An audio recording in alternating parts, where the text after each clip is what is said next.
Good morning, students. We are doing our poem O Great Poet.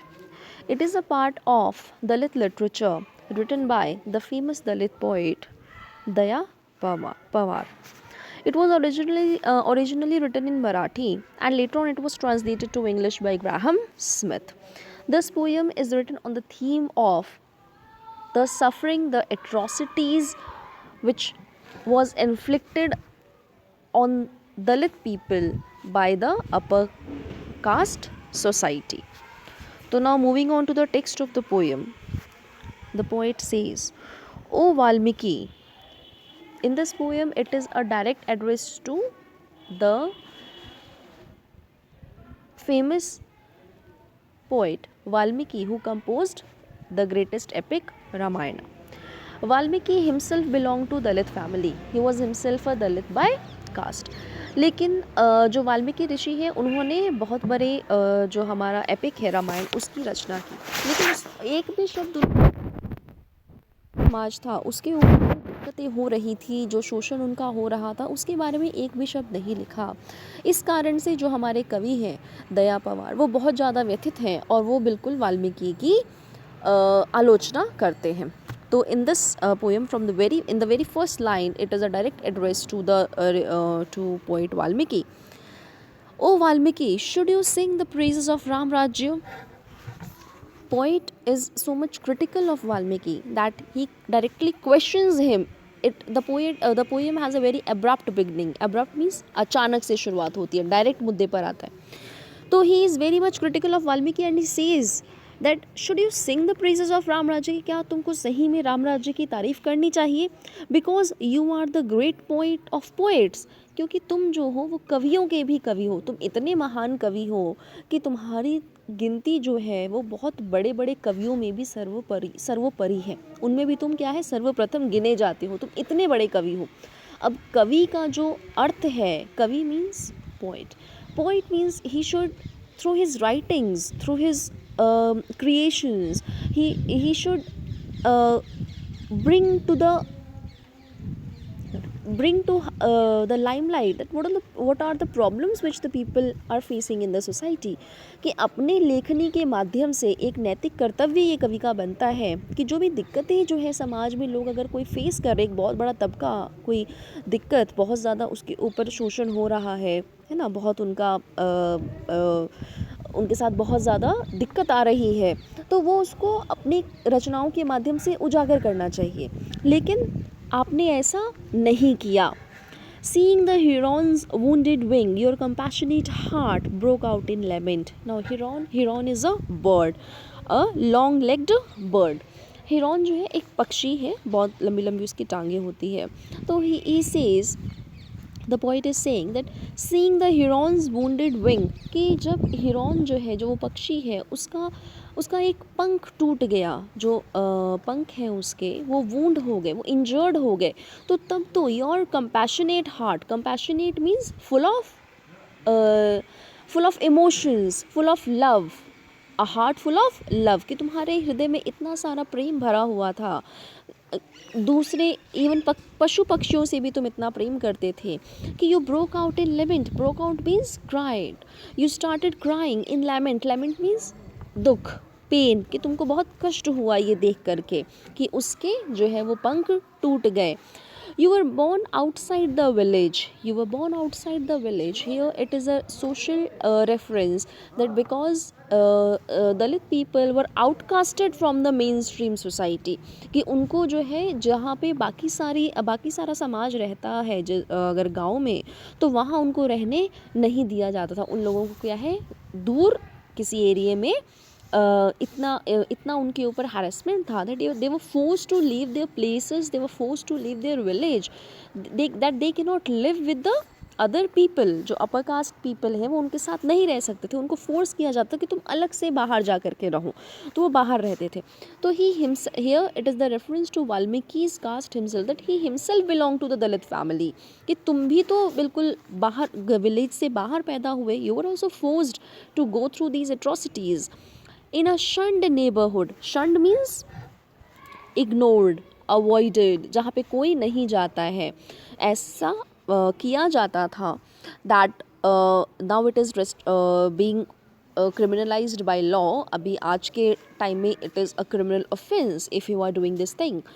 तो उस समय लेकिन एक प्रथा बहुत ज़्यादा प्रचलित थी कि एक तो उनको मेन जो विलेज है उसमें रहने नहीं दिया जाता था, अलग से वो बेचारा कहीं पे भी अपना दूर जा कर के जो इस समाज के लोग थे वो रहते थे, और वो जो जगह थी वो क्या है, बिल्कुल इग्नोर्ड जगह थी. That was avoided place. जो बाकी सारे लोकल्स हैं, बाकी जो अपर कास्ट के पीपल हैं, दे अवॉइडेड टू गो देयर, है ना. वो बहुत घृणात्मक रूप से उस जगह को देखते थे और वहाँ जाना पसंद नहीं करते थे. तो here it is a reference to direct reference on the या फिर personal reference on Valmiki's caste himself, that you yourself are you yourself belong to this society. You yourself were not allowed to born in the village. You yourself was born where? In a shunned neighborhood. कि पड़ोस में ही बिल्कुल है ना, एक बिल्कुल जहाँ तुम बाहर जा कर के रहते थे. shunned मतलब कोई नहीं जाता जहाँ. Where misery itself was born. Misery means pain. वो ऐसी जगह थी जहाँ पर तुम पैदा हुए, अलग से जहाँ तुम रहते थे, बिकॉज तुम भी दलित थे, तुम भी इन सारी दिक्कतों से गुजरे हो. तो बाकी सारा समाज भी आज के समय में भी ये चीज़ हो रही है, उनके साथ इतनी सारी दिक्कतें हैं कि, और तुम वहाँ पैदा हुए जहाँ पर कि खुद मिजरी पैदा हुई. Misery means pain, because it is a poetical reference to the painful situation, to the depressing situation, the depressing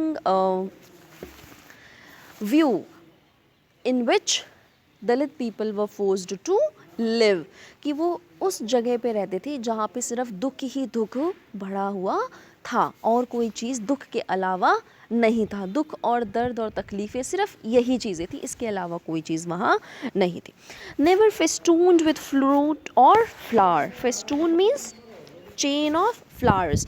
कि कभी भी तुमने फ्रूट का मतलब फल और फ्लावर, कभी भी ये खुशियाँ जो है ये तुमने नहीं देखी, और दलितों को ये खुशियों को देखने नहीं दिया जाता था. हर पग पग पर क्या है, हर स्टेप स्टेप पर उनके साथ दिक्कतें, उनके साथ हैरेसमेंट किया जाता था. The dejected faces furrowed with care. Is it true you never heard their lament as they cried for liberation. The dejected faces furrowed with care means जो the people were forced to live in a shunned neighborhood, in a shunned place. एक अलग जगह पे मजबूर किया जाता था कि तुम वहाँ रहो, बिल्कुल अलग से रहो. उसके बाद भी इनके ऊपर इतने restrictions लगाए जाते थे, इतना मतलब हर तरह से इनका शोषण किया जाता था, that their faces, उनके चेहरे पर क्या है, सिर्फ दुख भर गया था. The dejected faces, their faces were full of what? Dejection, full of pain, full of agony. Furrowed with care. Furrowed means चिंता के कारण, हमेशा क्या है, वो अपने भविष्य को लेकर के चिंतित रहते थे. तो चिंता के कारण उनके furrowed means wrinkles, their faces were filled with wrinkles, उनके चेहरे पर झुर्रियाँ आ चुकी थी.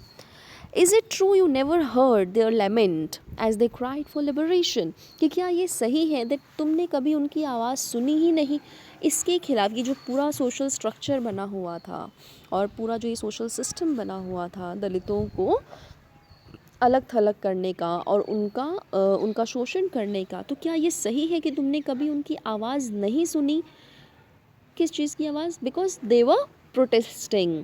The Dalit people, some people were protesting that we are not born for this thing. कि हमको भी क्या है, मेन धारा में रहने का हक है, हमको क्यों अलग किया जा रहा है, हमको आज़ादी चाहिए इन चीज़ों से, इन दिक्कतों से.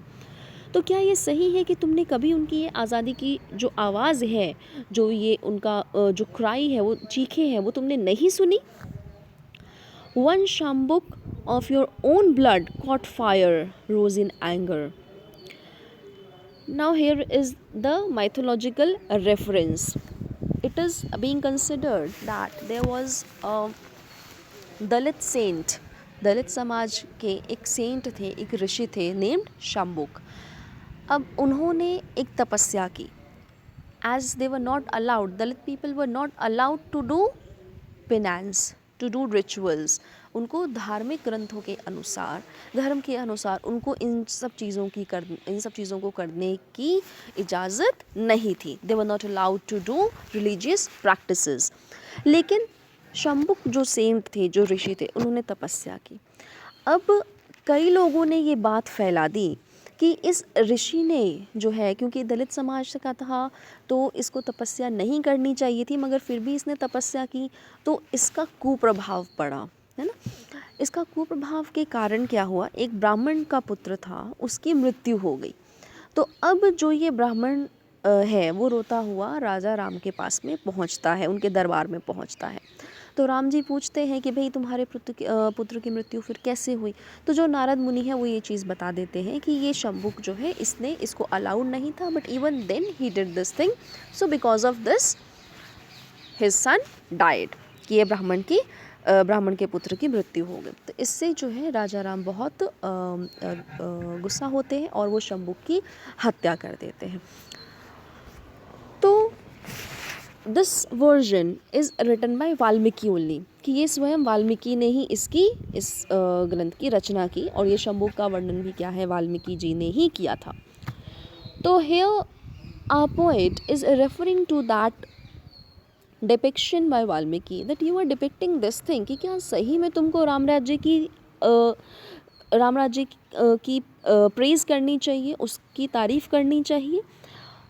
O great poet, singing the praises of Ram Rajya, even there the icy cliff of humanity towered up, कि तुमको क्या वास्तव में ये चीज़ लगती है कि अभी भी राम राज्य की तारीफ़ करनी चाहिए, कि वहाँ पर भी जिसको तुम राम राज्य की बहुत जो तारीफ़ कर रहे हो, जिस कंडीशन की, कि वहाँ पर भी दलितों के ऊपर इतना अत्याचार था कि वो अपनी चरम सीमा पर पहुँच गया था। Oh great poet, how then should we call you a great poet, कि तुमने जब हमारे बारे में, दलित समाज के बारे में, हम दलितों के बारे में कुछ लिखा ही नहीं, कुछ किया ही नहीं, तो हम तुमको एक महान कवि कैसे माने। That why we consider you a great poet. Had you written just one single verse exposing this injustice, this outrage, then would your name have been carved on our hearts, कि अगर तुमने एक भी वर्स, एक भी कविता लिखी होती, क्या करते हुए, जो ये इनजस्टिस, जो ये अन्याय हो रहा है दलितों के साथ में, उसको एक्सपोज करते हुए, उसको बताते हुए that what kind of a society we are living in, you should have written just one single verse, just one single poem, you should have composed just one single poem exposing the reality of the society, कि तुम अगर reality को बताते, उसको बताते हुए जो ये दिक्कत, जो ये इतना हैरेसमेंट, जो ये एट्रोसिटीज़, जो ये injustice, totally in human culture जो है वो डेवलप हो गया है और दलितों के साथ इतना ज़्यादा अन्याय हो रहा है, इसको एक्सपोज करते हुए अगर तुम एक भी कविता लिख देते, then would your name have been carved on our hearts, कि तब क्या है, तुम्हारा जो नेम है, your name वाल्मीकि, जिसको कि बहुत तुम पोइट्स के भी पोइट हो, वो हमारे दिलों पर क्या है, छप जाता। हम तुमको बहुत सम्मान से याद करते हैं, बहुत महान तुमको वास्तव में समझते, लेकिन तुमने ऐसा नहीं किया। तो on this note this poem ends. Here the basic idea behind this poem is the criticism of Valmiki being done by a poet. A poet is filled with this view that Valmiki, being Dalit himself, he didn't write a single poem, didn't write a single verse describing the inhuman behavior or this unjustified behavior, unjustified restrictions being which were imposed on Dalit people, and they were being subjected to live a very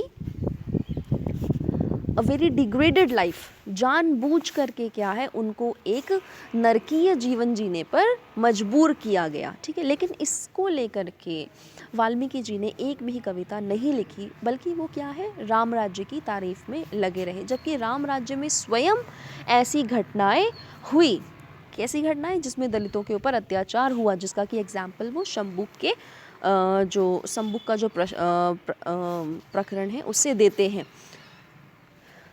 So on this note this poem ends, and it was translated from Marathi by Graham Smith.